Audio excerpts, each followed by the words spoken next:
Welcome to another episode of the Life Needs Your Permission Summer Series. I'm your host, Nerissa Street. Today's episode is Anger Needs Your Permission. So, anger is defined as the strong feeling of displeasure, even to the point of hostility. What's really interesting is that the origin of the word is actually an Old Norse saying for grief. What causes you grief can vex and anger you, right? But also, anger is one of the most powerful motivations for action. This is because the other side of anger is pain.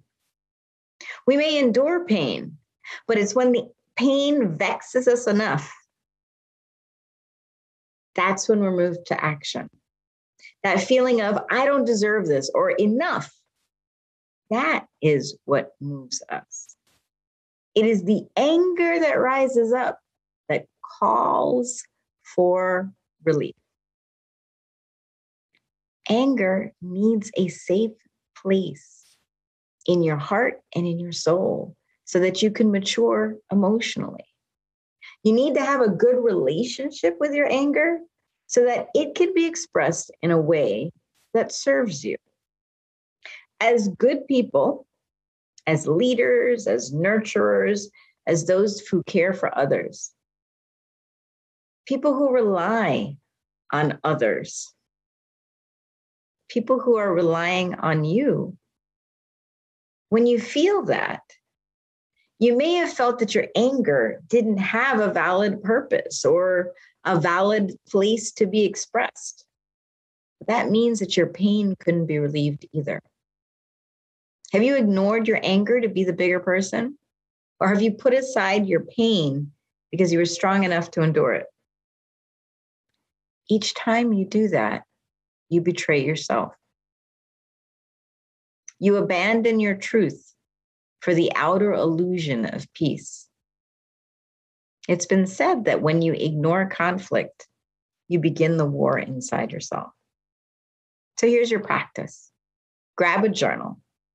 Feel free to pause the recording to do that.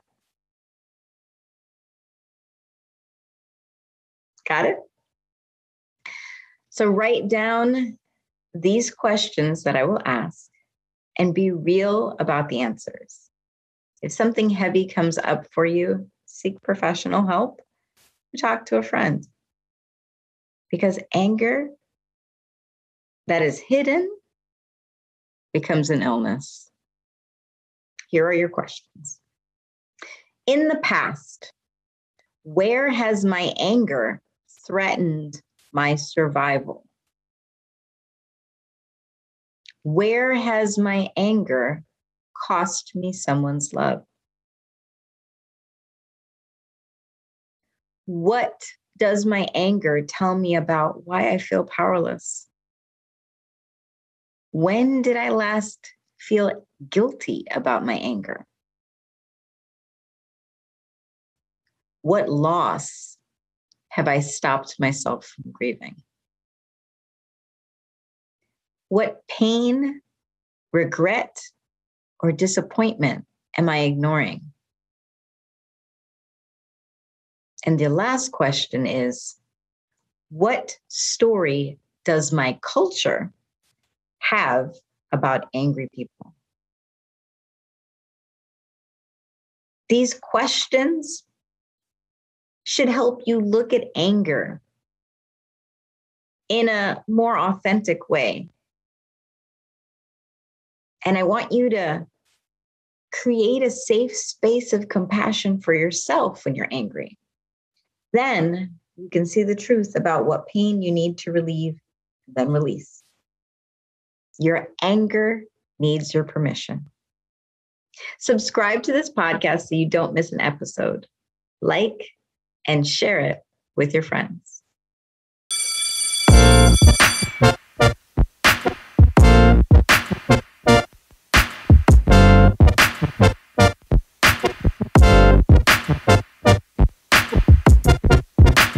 you.